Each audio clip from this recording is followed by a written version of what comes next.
ચાલો વિદ્યાર્થી મિત્રો, હું છું કેતન વાછાણી, નીલકંઠ વિદ્યાલય મોરબી. આજે ફરી આપણે લેક્ચર 4 પાર્ટ 2 એસિડ બેઝ ક્ષાર આપણે આગળ ભણશું. હવે ત્રીજા લેક્ચરમાં વિદ્યાર્થી મિત્રો આપણે એવું ભણ્યા હતા કે એસિડની ધાતુ સાથે પ્રક્રિયા. એમાં આપણે અગાઉ એસિડના ભૌતિક ગુણધર્મો અને એસિડના રાસાયણિક ગુણધર્મો એવો પ્રશ્ન આપણે કંઈક ભણતા હતા. હવે એસિડની ધાતુ સાથે પ્રક્રિયા સમજાવો એમાં મેં તમને 2-3 ઉદાહરણ સમજાવ્યા હતા. હવે આપણે એવું ભણ્યા હતા કે એસિડની ધાતુ સાથે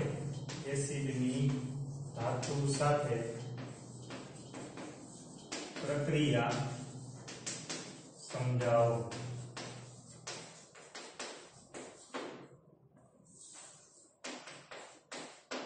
હવે આપણે એમાં લખ્યું હતું કે એસિડની ધાતુ સાથે પ્રક્રિયા કરવામાં આવે તો ક્ષાર અને ડાયહાઇડ્રોજન વાયુ છૂટો પડે છે. આવું આપણે ભણ્યા હતા કે એસિડની ધાતુ સાથે પ્રક્રિયા કરવામાં આવે તો ક્ષાર અને ડાયહાઇડ્રોજન વાયુ છૂટો પડે છે. તો હવે વિદ્યાર્થી મિત્રો, આ તમને 4 પ્રક્રિયા એટલે કે ટોટલ 20 પ્રક્રિયા થાય કે H2SO4 જે સલ્ફ્યુરિક એસિડ છે એની તમારે આ 5 ધાતુ સાથે પ્રક્રિયા કરવાની હતી. HCl છે જેને હાઇડ્રોક્લોરિક એસિડ કહેવાય, એની આ 5 ધાતુ સાથે તમારે પ્રક્રિયા કરવાની હતી. આની 5 આની 5 એટલે ટોટલ 20 પ્રક્રિયા થાય જે મેં તમને લેસનમાં આપેલી હતી. હવે આપણે આ બધી પ્રક્રિયાઓ સાચી છે કે ખોટી એ તમે તમારી રીતે ચેક કરી શકો. હું અહીંયા એક પછી એક ચેક કરાવું છું. હવે પહેલા અહીંયા માની લ્યો કે છે H2SO4, એની પ્રક્રિયા છે એની સાથે સોડિયમ સાથે. તો H2SO4 એટલે કે સલ્ફ્યુરિક એસિડની સોડિયમ સાથે પ્રક્રિયા કરવામાં આવે તો ક્ષાર ને હાઇડ્રોજન વાયુ છૂટો પડે. પણ કયો ક્ષાર છૂટો પડશે? તો મેં તમને ગયા લેક્ચરમાં કીધું હતું કે આનો ઋણ આયન આના ધન આયન સાથે પ્રક્રિયા કરે. અહીંયા તો સોડિયમ એક જ છે એટલે સોડિયમ છે SO4 સાથે પ્રક્રિયા કરે તો આપણે એવું ભણી ગયા કે સોડિયમ ને SO4 અહીંયા લખવાનું, એનું સૂત્ર શું બને એના માટે? સોડિયમ ઉપર +1 વીજભાર હોય, SO4 ઉપર -2 વીજભાર હોય. આ કોષ્ટક પાકું કરવા મેં તમને આપેલું હતું બીજા લેક્ચરમાં. અને આ કોષ્ટક માની લ્યો કે કોઈ વિદ્યાર્થીઓ પાસે ન હોય પાકી બુકમાં, તો આજે મેં એટલે કે બીજી તારીખે 2 ઓક્ટોબરના રોજ છે એ મેં પોસ્ટ મૂકેલી છે. એમાં પાકી બુકના જેટલા 3 લેક્ચરમાં પ્રશ્ન ભણાવેલા છે એ બધા જ એમાં મૂકેલા છે, તમે જોઈ લેજો. હવે આના ઉપર -2 વીજભાર હોય, આને સલ્ફેટ કહેવાય. આનો બગડો અહીંયા જાય, આનો એકડો અહીંયા જાય, એટલે કે સૂત્ર બને Na2SO4. આવું સૂત્ર થશે. એટલે કે સોડિયમની આ SO4 સાથે પ્રક્રિયા થાય એટલે ક્ષાર બને સોડિયમ સલ્ફેટો Na2SO4 પ્લસ હવે આનું નામ થાય સોડિયમ સલ્ફેટો અને ડાયહાઇડ્રોજન વાયુ છૂટો પડે. હવે પ્રક્રિયા સંતુલિત કરીએ તો કે હાઇડ્રોજન કેટલા છે? તો કે હાઇડ્રોજનના પરમાણુ અહીંયા 2 છે, તો અહીંયા પણ હાઇડ્રોજનના પરમાણુ 2 છે. હવે SO4, તો SO4 વિદ્યાર્થી મિત્રો 4 છે એમ ન કહેવાય. SO4 છે એ આખો એક જ છે અણુ. હવે SO4 ની કૌંસની બારે આમ 2 હોય તો SO4 2 છે એમ કહેવાય. આ SO4 આખો એક આ આયનનું સૂત્ર જ છે, બરાબર? ચાલો, એટલે અહીંયા SO4 એક જ છે એટલે અહીંયા પણ SO4 એક સલ્ફેટ. હવે સોડિયમના અહીંયા પરમાણુ 2 છે તો અહીંયા સોડિયમના પરમાણુ 2 કરવા માટે આગળ મૂકશું બગડો. તો હવે પ્રક્રિયા સંતુલિત થઈ ગઈ. તો હવે વિદ્યાર્થી મિત્રો, જેની પ્રક્રિયા આવી સાચી હોય તે ચેક કરતા જાઓ. હવે એની સાથે તો કે H2SO4 ની પ્રક્રિયા મેગ્નેશિયમ સાથે. તો વળી પાછું આપણે અહીં લખશું H2SO4 પ્લસ અહીંયા મેગ્નેશિયમ. હવે એની રાસાયણિક પ્રક્રિયા તો મેગ્નેશિયમની SO4 સાથે પ્રક્રિયા થાય તો મેં કીધું એમ કે આનો ઋણ આયન આના ધન આયન સાથે પ્રક્રિયા કરે તો અહીંયા તો એક જ છે એટલે મેગ્નેશિયમની આ SO4 સાથે પ્રક્રિયા થાય. મેગ્નેશિયમ ધન છે, આ ઋણ વીજભાર ધરાવે એટલે આપણે અહીંયા પ્રક્રિયાનું સૂત્ર શું બનશે એટલે કે ક્ષાર કયો બનશે એ સમજવા માટે અહીંયા આપણે એવું લખી શકીએ કે Mg SO એટલે કે Mg અને SO પર Mg ઉપર કેટલો વીજભાર હોય તો કે મેગ્નેશિયમ ઉપર +2 વીજભાર હોય વીજભાર એટલે એની સંયોજકતા SO પર ઉપર કેટલો વીજભાર હોય તો કે -2 હોય બરાબર વિદ્યાર્થી મિત્રો તો હવે આ બે બાજુ સરખા વીજભાર છે એટલા માટે એકઈનું એટલે કે આનું કાંઈ આને નો લાગુ પડે આનું કાંઈ આને નો લાગુ પડે એટલે કે વિભાગ સરખા હોય એટલે ઉડી જાય એટલે સૂત્ર ખાલી બનશે MgSO4 અને પ્લસ અહીંયા ડાયહાઇડ્રોજન વાયુ છૂટો પડશે તો હવે આપણે આનું નામ એવું કહી શકીએ મેગ્નેશિયમ અને આનું નામ જે હોય તે બરાબર પહેલાનું નામ છે એમ નામ બીજાનું નામ રાખ્યું હોય તો કે સલ્ફેટ બરાબર તો આપણું આનું નામ એવું લખી શકીએ કે મેગ્નેશિયમ સલ્ફેટ ચાલો હવે પ્રક્રિયા સંતુલિત છે કે નહીં તો કે હવે આપણે અહીંયા જોઈ શકીએ કે હાઇડ્રોજનના પરમાણુ કેટલા છે તો કે 2 તો અહીંયા હાઇડ્રોજન 2 છે SO4 કેટલા તો કે 1 તો અહીંયા SO4 1 છે મેગ્નેશિયમ 1 તો મેગ્નેશિયમ 1 છે ચાલો આ પ્રક્રિયા સંતુલિત છે હવે H2SO4 ની એલ્યુમિનિયમ સાથે પ્રક્રિયા તો H2SO4 એટલે કે સલ્ફ્યુરિક એસિડ ની એલ્યુમિનિયમ ધાતુ સાથે પ્રક્રિયા કરવામાં આવે તો ક્ષાર બને અને પ્લસ ડાયહાઇડ્રોજન વાયુ છૂટો પડે તો હવે કયો ક્ષાર બને તો ઈ જાણવા માટે આપણે ફરી પાછું અહીંયા લખશું એલ્યુમિનિયમ ને SO4 તો એલ્યુમિનિયમ ઉપર કેટલો વીજભાર હોય તો કે એલ્યુમિનિયમ ઉપર +3 વીજભાર હોય SO4 ઉપર -2 વીજભાર હોય તો હવે અહીંયા વીજભાર સરખા નથી એટલે આનો બગડો અહીંયા લાગુ પડશે આનો તગડો અહીંયા લાગુ પડશે એટલે સૂત્ર વિદ્યાર્થી મિત્રો આવું બનશે કે Al2SO4 હવે જો 3 અહીંયા નહીં લખી શકાય એટલે કૌંસની બારે 3 લખવા પડશે જો આમ લખ્યું હોત Al2SO4 અહીંયા 3 તો આ 43 ખાલી ઓક્સિજનને જ લાગુ પડે બરાબર એટલે આ SO4 આખાને લાગુ પડવા માટે આપણે કૌંસ કરવો પડે ચાલો તો આવું અણુસૂત્ર બન્યું કે Al2SO4 twice 3 એટલે કે કૌંસની બારે તગડો તો હવે અહીંયા આપણે એવું લખીશું કે Al2SO4 twice 3 અને પ્લસ અહીંયા ડાયહાઇડ્રોજન વાયુ છૂટો પડે હવે આનું નામ શું થાય વિદ્યાર્થી મિત્રો તો કે આનું નામ થશે એલ્યુમિનિયમ સલ્ફેટ એલ્યુમિનિયમ સલ્ફેટ અને પ્લસ ડાયહાઇડ્રોજન વાયુ હવે પ્રક્રિયા સંતુલિત કરી તો હવે હાઇડ્રોજન અહીંયા કેટલા છે તો કે હાઇડ્રોજન 2 છે તો અહીંયા હાઇડ્રોજન 2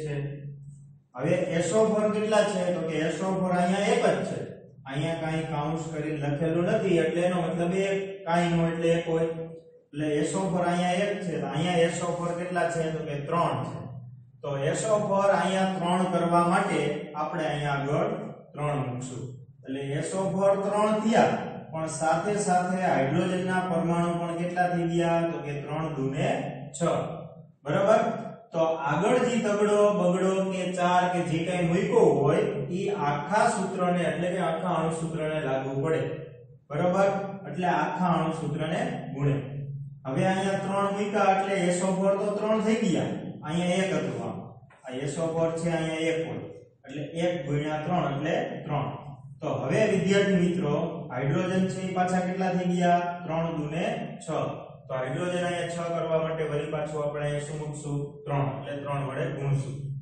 હવે એલ્યુમિનિયમ અહીંયા 1 છે અહીંયા એલ્યુમિનિયમ કેટલા છે તો કે 2 તો આગળ 2 વડે ગુણી નાખશું અહીંયા કાઈ ન હોય એટલે 1 હોય 1 * 2 એટલે 2 ચાલો 1 લખવાની જરૂર હોતી નથી તો આ રાસાયણિક સમીકરણ સંતુલિત થઈ ગયું હવે H2SO4 ની કેની સાથે પ્રક્રિયા આવશે તો કે પોટેશિયમ ધાતુ સાથે પ્રક્રિયા તો હવે વિદ્યાર્થી મિત્રો H2SO4 ની પ્રક્રિયા પોટેશિયમ એટલે K એની સાથે પ્રક્રિયા કરવામાં આવે તો સૂત્ર શું બનશે તો કે હવે આપણે ઓલું લખવાની જરૂર નથી તો ડાયરેક્ટ આપણે આમાં સમજી લઈએ કે SO4 ઉપર -2 વીજભાર હોય પોટેશિયમ છે એ 19 નંબરનું તત્વ છે ઇલેક્ટ્રોન રચના થાય 2 8 8 1 એટલે બાહ્યતમ કક્ષામાં 1 ઇલેક્ટ્રોન હોય એટલે એની સંયોજકતા +1 છે હવે આની સંયોજકતા +1 એટલે આના ઉપર સંયોજકતા પ્લસ એટલે વીજભાર પ્લસ આનો એક અહીંયા લાગુ પડે, આનો બે અહીંયા લાગુ પડે, એટલે સૂત્ર બન્યું K2SO4. આનું નામ થશે પોટેશિયમ સલ્ફેટ. પોટેશિયમ સલ્ફેટ અને પ્લસ ડાયહાઇડ્રોજન વાયુ છૂટો પડે. હવે પ્રક્રિયા જ્યારે તમે લખતા હોય અથવા તો પ્રશ્ન પૂછાણો હોય એસિડની ધાતુ સાથે પ્રક્રિયા સમજાવો તો તમારે આ રીતની જ રાસાયણિક પ્રક્રિયા લખવાની હોય. માથેના વીજભાર લખવાની જરૂર હોતી નથી, ઈ લખવાના ન હોય. બરાબર? ઈ તમે રફ પેજમાં લખી શકો. હવે રાસાયણિક પ્રક્રિયા સંતુલિત કરીએ તો હાઇડ્રોજનના પરમાણુ અહીંયા 2 છે, તો હાઇડ્રોજનના પરમાણુ અહીંયા 2, SO4 1 છે તો SO4 અહીંયા 1 છે, પોટેશિયમ 2 છે તો પોટેશિયમ અહીંયા 2, એટલે 2 વડે ગુણી નાખો. ચાલો, તો હવે વિદ્યાર્થી મિત્રો જો આ પહેલી પ્રક્રિયા અને એક આ પ્રક્રિયા, આમાં બેમાં શું સમાનતા જોવા મળી? તો કે અહીંયા જે બનતો ક્ષાર Na2SO4 અને અહીંયા બનતો ક્ષાર છે K2SO4. એટલે કે આ ધાતુ અને આ ધાતુ એટલે કે સોડિયમ અને પોટેશિયમમાં બેમાં કઈ સમાનતા જોવા મળી? તો કે હા, આના ઉપર એ +1 વીજભાર છે, આના ઉપર એ +1 વીજભાર છે, તો +1 અથવા તો +2 એવા સરખા વીજભાર ધરાવતી ધાતુ સરખા અણુસૂત્ર બનાવે. અહીંયા જેમ Na2SO4 બન્યું એમ અહીંયા K2SO4 જ બને. બરાબર? તો હવે જો કોઈ ઉપર +1 વીજભાર હોય ને એવી બીજી ધાતુ છે તો કે લિથિયમ, તો લિથિયમ છે ઈ બનાવે Li2SO4. એટલે કે લિથિયમ ઉપર એ +1 વીજભાર હોય. બરાબર? ચાલો, હવે એના પછી હવે એવી પ્રક્રિયા છે H2SO4 ની કેલ્શિયમ સાથે પ્રક્રિયા.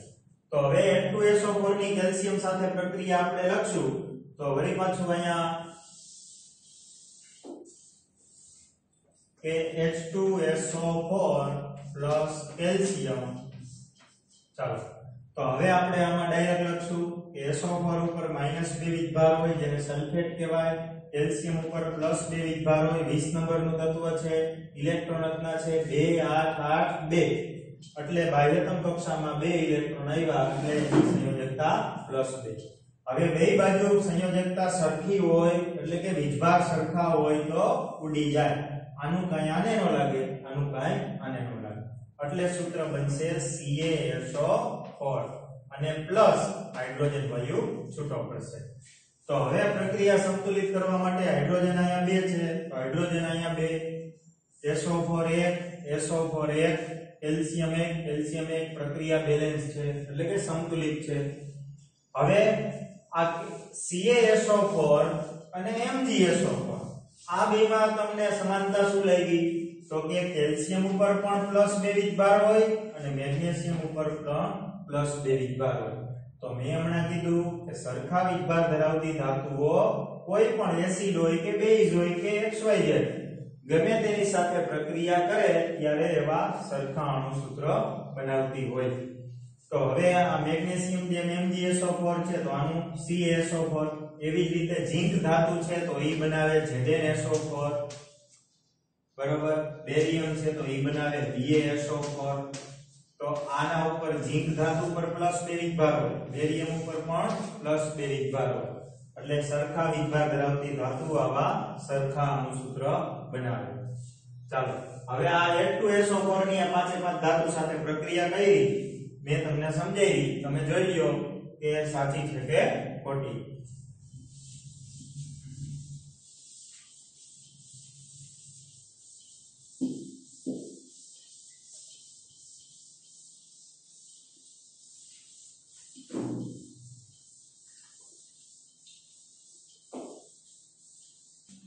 ચાલો, હવે આપણે HCl સાથે પ્રક્રિયા સમજીશું. હવે આવશે HCl એટલે કે હાઇડ્રોક્લોરિક એસિડ. એની પ્રક્રિયા આવશે સોડિયમ સાથે પહેલા. તો HCl ની પ્રક્રિયા સોડિયમ સાથે એ આપણે પ્રક્રિયા ભણી ગયા છે. ચાલો, હવે મેં તમને હમણાં કીધું પાછું કે આના ઋણાયનની પ્રક્રિયા આના ધનાયન સાથે થાય.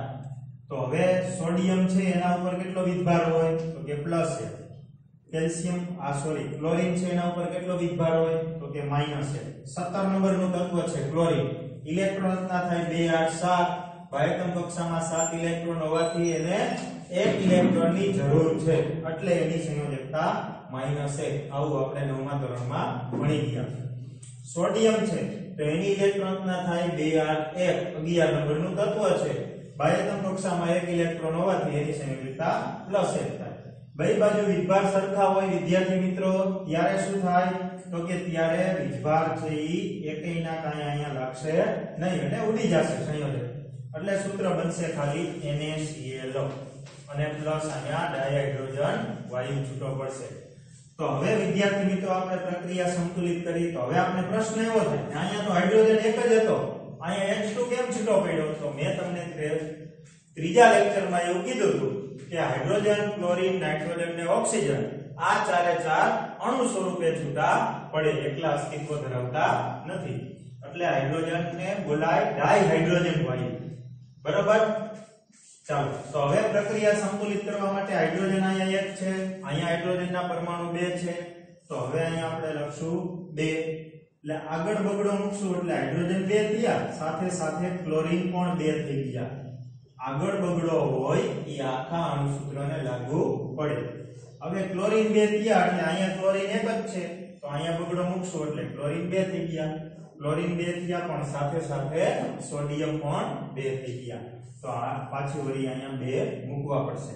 એટલે અહીંયા કાઈ ન હોય વિદ્યાર્થી મિત્રો ત્યારે 1 હોય એટલે કે 2 ગુણ્યા 1 એટલે 2 એટલે 1 લખવાની જરૂર હોતી નથી.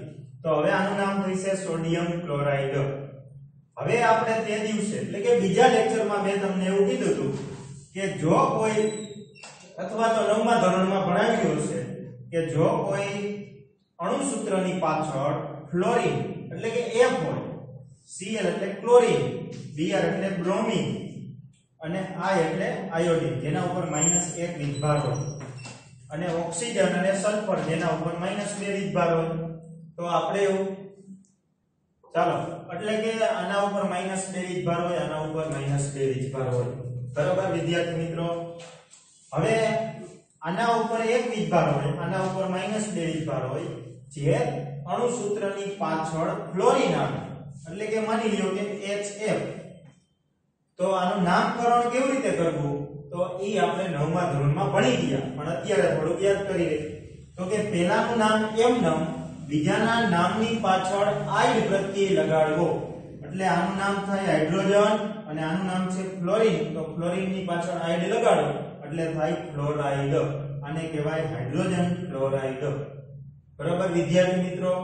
તો હવે આ Cl તો માની લ્યો કે NaCl છે તો પહેલાનું નામ એમ નામ, બીજાના નામની પાછળ આઈડ પ્રત્યય લગાડો તો આનું નામ છે સોડિયમ, આનું ક્લોરીન, ક્લોરીનનું આઈડ લગાડી દો એટલે ક્લોરાઇડ, સોડિયમ ક્લોરાઇડ. એવી રીતે KCl હોય તો પોટેશિયમ ક્લોરાઇડ, MgCl2 હોય તો મેગ્નેશિયમ ક્લોરાઇડ. આવી રીતે વિદ્યાર્થી મિત્રો અણુસૂત્ર બને. હવે Br હોય તો બ્રોમાઇડ લાગુ પડે એટલે કે HBr તો આને કહેવાય હાઇડ્રોજન બ્રોમાઇડ. બરાબર. પછી આયોડિન હોય એટલે કે Ki હોય તો કહેવાય આને પહેલાનું નામ એમ નામ, બીજાના નામની પાછળ આઈડ પ્રત્યય લાગે એટલે કહેવાય પોટેશિયમ આયોડાઇડ. બરાબર વિદ્યાર્થી મિત્રો. હવે ઓક્સિજન હોય તો માની લ્યો કે MgO તો આનું નામ પહેલાનું એમ નામ, બીજાના નામની પાછળ આઈડ પ્રત્યય લાગે એટલે મેગ્નેશિયમ ઓક્સાઇડ. હવે S લાગે તો એને કહેવાય માની લ્યો કે આમ H2S તો આને કહેવાય હાઇડ્રોજન સલ્ફાઇડ. બરાબર. તો આવા જે -1 -2 વીજભાર ધરાવતા એક પરમાણુય આયનો હોય જે મેં કોષ્ટકમાં લખાવેલા છે તો એના નામની પાછળ આઈડ પ્રત્યય લગાડવો. અને બહુપરમાણુય આયનો હોય કે NO3 તો આનું નામ છે એટલે કે આનું નામ રાખેલું છે કે NO3 હોય એના ઉપર -1 વીજભાર હોય અને આનું નામ નાઇટ્રેટ છે તો ગમે તેની પાછળ આવે NO3 તો નાઇટ્રેટ લાગુ પડે. હવે આમ હોય એને NO3 તો આને કહેવાય સોડિયમ નાઇટ્રેટ. બરાબર વિદ્યાર્થી મિત્રો. તો આવી રીતે હવે KNO3 તો આનું નામ થાય પોટેશિયમ નાઇટ્રેટ. એવા બહુપરમાણુય આયનો હોય એના નામ અને એના વીજભાર તમારે પાકા કરવાના છે. તો તમને ગમે તે રાસાયણિક સૂત્ર અથવા તો આ પાઠમાં આવતી પ્રક્રિયાઓ તમારે ગોખવાઈ ન પડે. ખાલી તમને એટલી ખબર હોય કે એસિડની ધાતુ સાથે પ્રક્રિયા સમજાવો તો આપણને એસિડના બે ત્રણ નામ આવડતા હોય, ધાતુના બે ત્રણ નામ આવડતા હોય તો આપણને એ પ્રક્રિયા આવડી જાય. બરાબર? તો આ પાઠમાં જેટલી આવી રાસાયણિક પ્રક્રિયાઓ આવે છે તે સમજવા માટે તમારે લેક્ચર 2 માં મેં તમને કીધું છે ઈ કોષ્ટક પાકું કરવું પડશે. પહેલા તો 1 થી 20 તત્વો વાળું, પછી એક પરમાણુય તત્વો અને બહુપરમાણુય આયનો કે જે મેં તમને 9મા ધોરણમાં લખાવ્યા હતા, અથવા તો બીજી તારીખના વિડિયોમાં અથવા તો બીજી તારીખમાં તમે જોશો એટલે એપ્લિકેશનમાં મેં મૂકેલું છે બાકી બુકના ફોટા પાડી, એ તમે જોઈ લેજો. એ તમારે બાકી બુકમાં લખવાનું છે કે આટલા પ્રશ્ન આપણે લેક્ચર 3 સુધીમાં 1, 2 અને 3 લેક્ચરમાં ભણ્યા છે, એ લખીને પાકા કરી લેવા.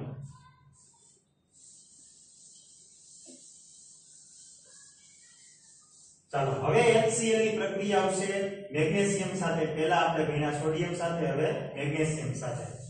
તો HCl ની પ્રક્રિયા મેગ્નેશિયમ સાથે કરવામાં આવે ત્યારે મેગ્નેશિયમ ઉપર +2 વિદ્યાર્થી મિત્રો ચાર્જ હોય, ક્લોરીન ઉપર -1 હોય. આપણે એવું ભણી ગયા.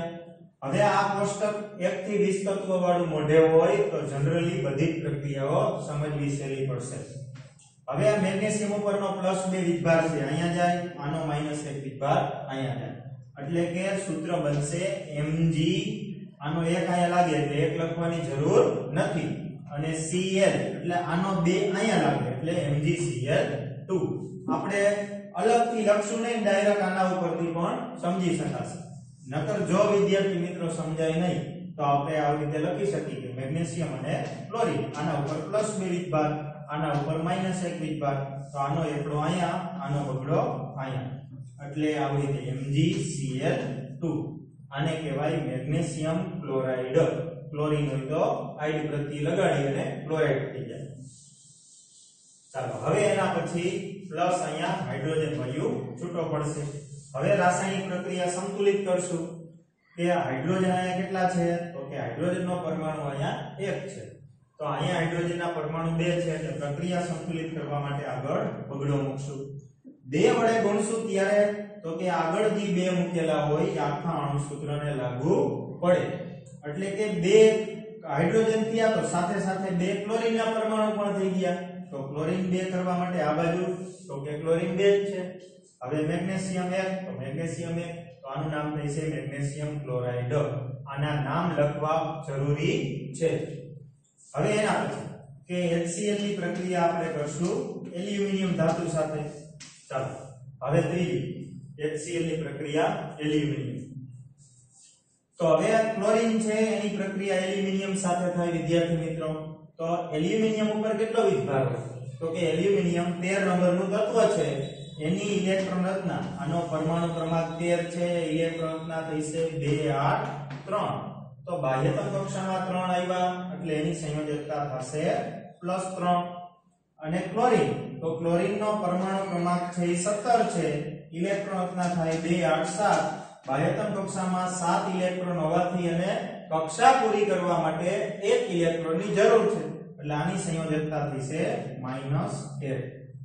ચાલો તો હવે પાછો નિયમિત આપણે જે ભણી કે આનો 3 છે અહીંયા જાય, આનો 1 આને લાગુ પડે, એટલે સૂત્ર બનશે AlCl3, એટલે આનું નામ થશે એલ્યુમિનિયમ ક્લોરાઇડ.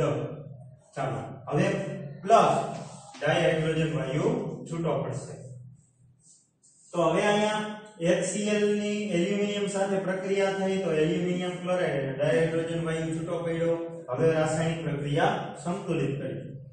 તો રાસાયણિક પ્રક્રિયા સંતુલિત કરીએ ત્યારે હાઇડ્રોજન કેટલા છે અહીંયા, તો કે 1, તો અહીંયા હાઇડ્રોજનના પરમાણુ 2 છે, તો અહીંયા 2 વડે આપણે ગુણશું. તો હાઇડ્રોજન 2 થયા તો સાથે સાથે ક્લોરીન 2 થઈ ગયા, તો આ બાજુ ક્લોરીન તો કેટલા છે 3 છે, તો અહીંયા 3 ક્લોરીન છે, અહીંયા 2 ક્લોરીન છે, તો પ્રક્રિયા સંતુલિત કહેવાય નહીં. જો આપણે 4 મૂકશું અહીંયા, હવે 3 મૂકી દઈએ તો 3 મૂકી ત્યારે ક્લોરીન 3 થયા, પણ હાઇડ્રોજન પાછા કેટલા થઈ ગયા 3, તો હાઇડ્રોજન તો અહીંયા 2 જ છે, તો હવે હું અહીંયા 1 મૂકીશ તો હાઇડ્રોજન 3 કહેવાય, તો કે નો કહેવાય. એનું કારણ એવું છે કે આ બેનો ગુણાકાર થાય, સરવાળો ન થાય, એટલે 1 × 2 એટલે હાઇડ્રોજન 2 જ કહેવાય, એટલે અહીંયા હું 1 મૂકી શકીશ નહીં, એટલે કે અહીંયા હું 3 મૂકું તો ક્લોરીન 3 થાય અને હાઇડ્રોજન 3 થતા નથી. હવે આપણે એક નંબર વધારી 4 લખી તો 4 હાઇડ્રોજન કરી તો અહીંયા 2 મૂકી તો હાઇડ્રોજન થઈ ગયા 2 ગુણ્યા 2 એટલે 4, પણ ક્લોરીન તો અહીંયા 3 જ છે તો 4 કરવા માટે હું અહીંયા 1 મૂકીશ તો ચાલશે? તો કે નો ચાલે.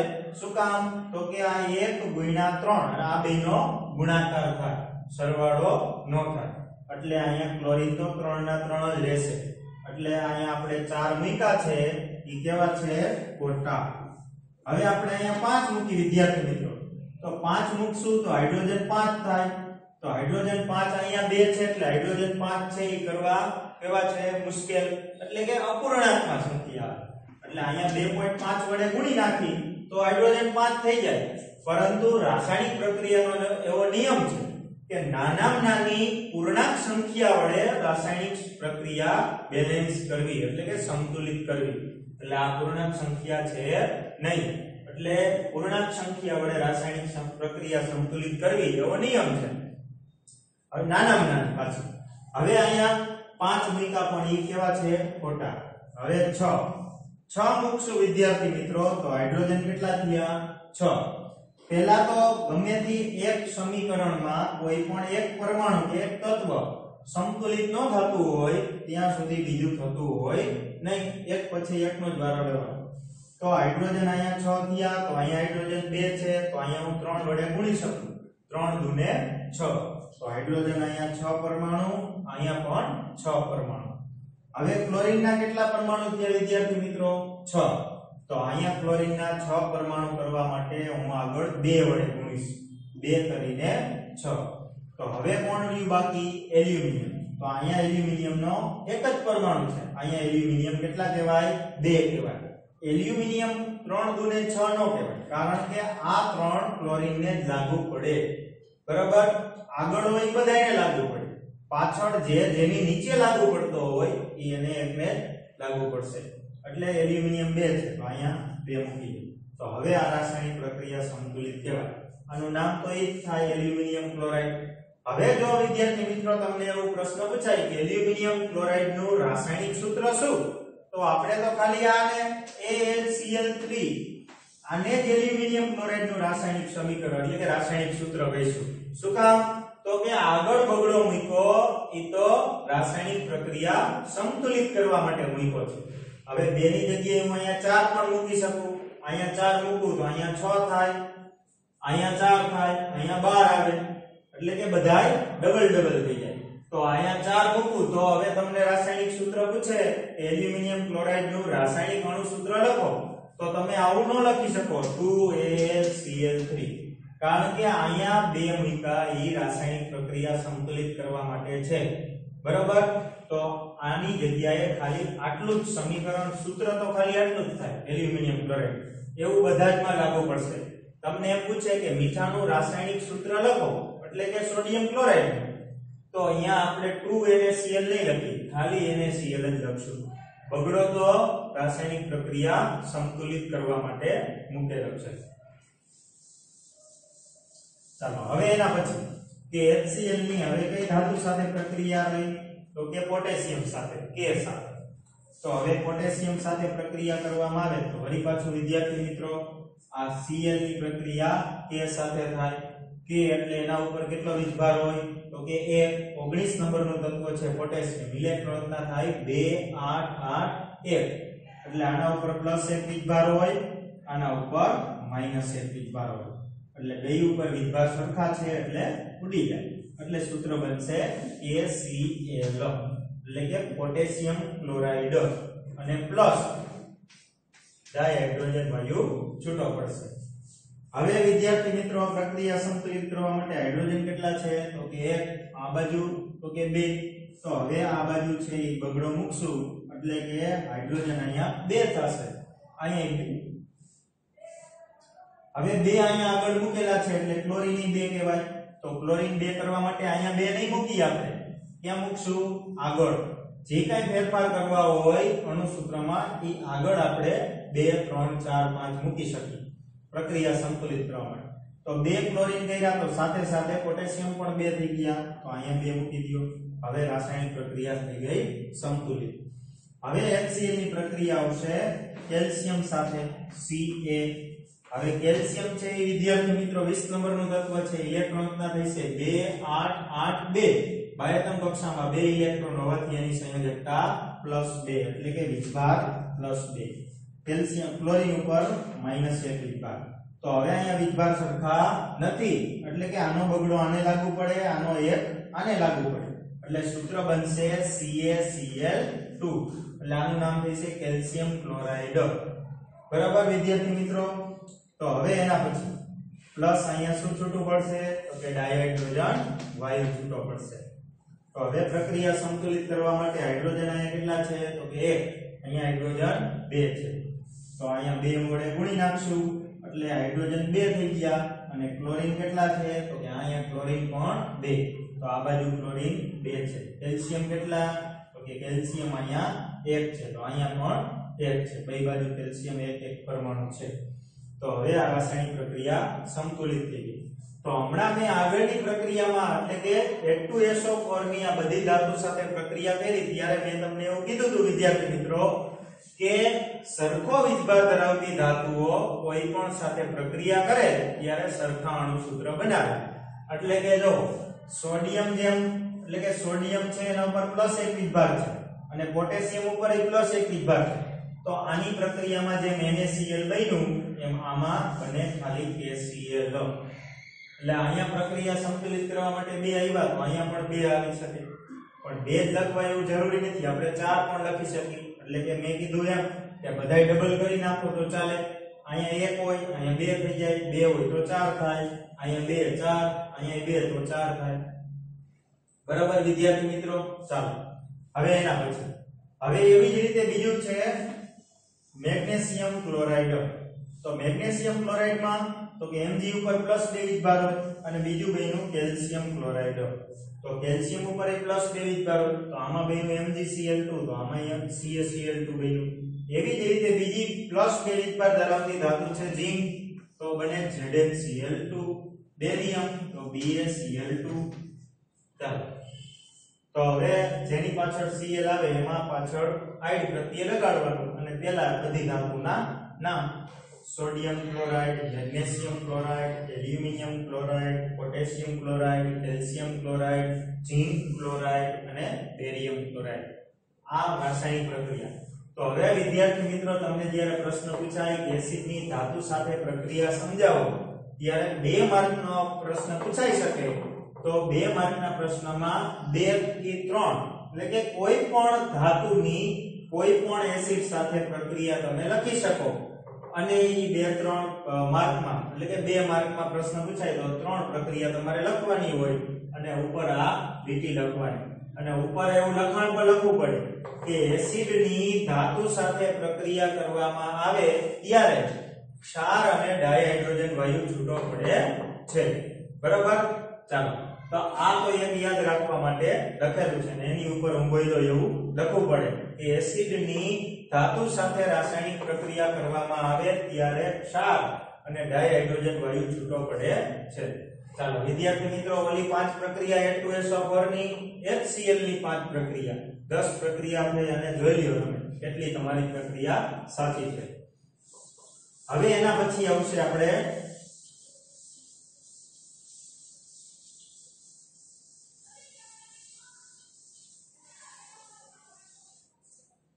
HNO3 acid. HNO3 એસિડ એટલે કે નાઇટ્રિક એસિડ. આ એસિડ નું નામ છે નાઇટ્રિક એસિડ. Nitric acid.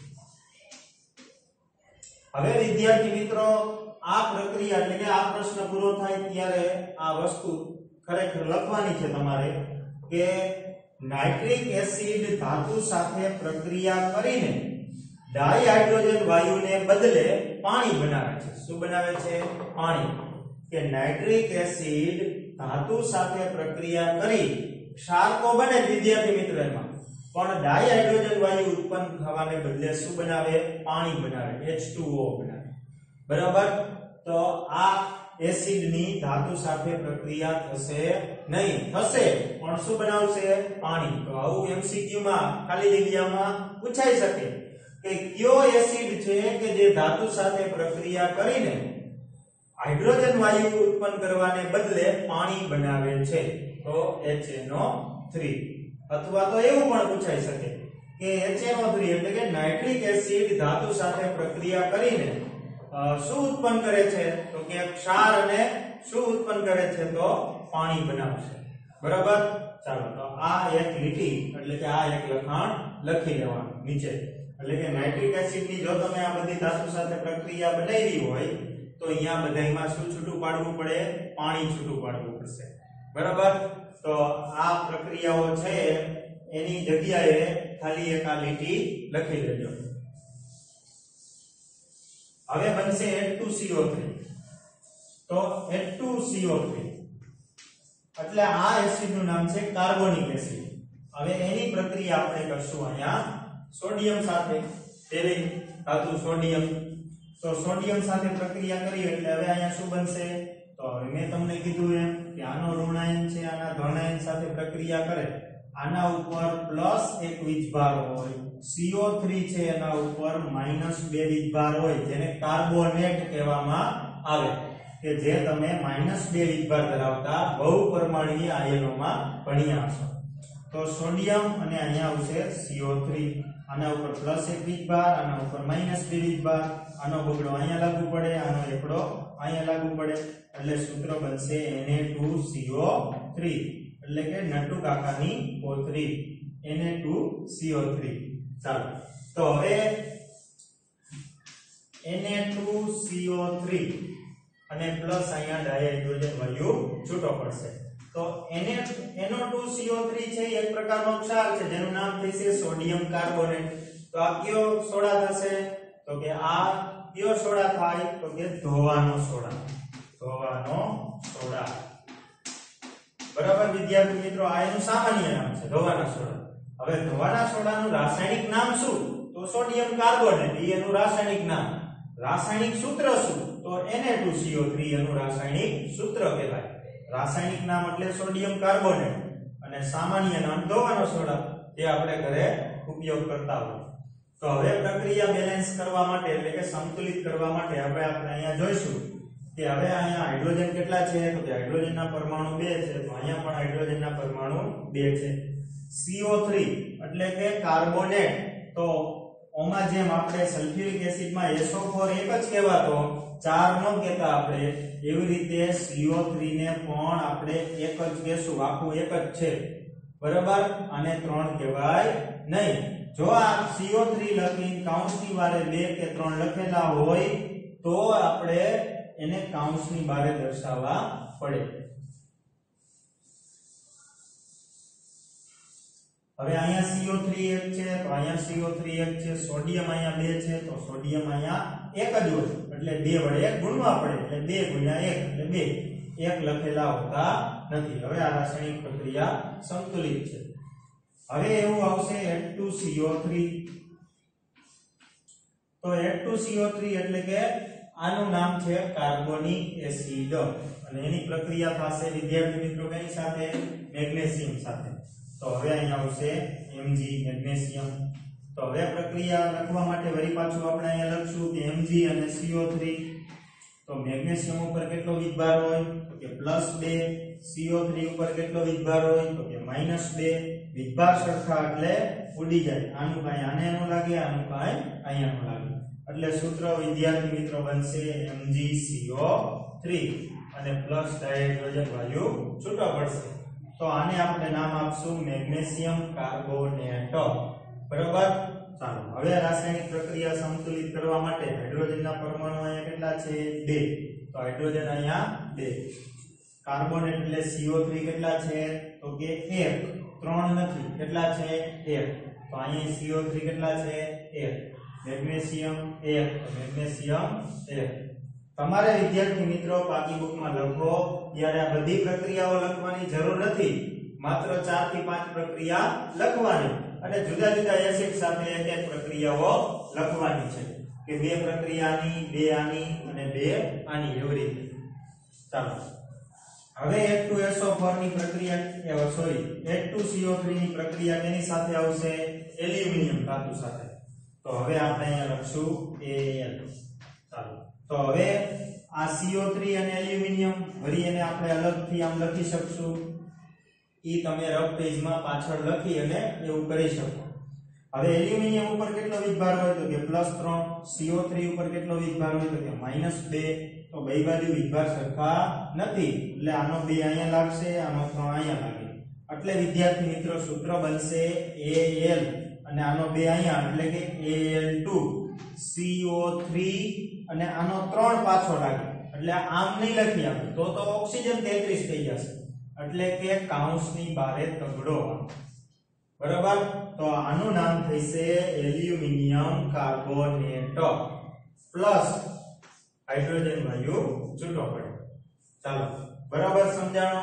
આના ઉપર +3 અહીંયા જાય, આના ઉપર -2 અહીંયા આવે. હવે પ્રક્રિયા સંતુલિત કરવા માટે આપણે જોશું કે હાઇડ્રોજન અહીંયા કેટલા છે તો કે 2, અહીંયા હાઇડ્રોજન કેટલા છે 2, CO3 કેટલા છે અહીંયા તો કે 1, 3 નથી કેટલા છે 1, અહીંયા CO3 કેટલા છે 3, કૌંસની બારે તગડો છે એટલે આખા CO3 ને લાગે.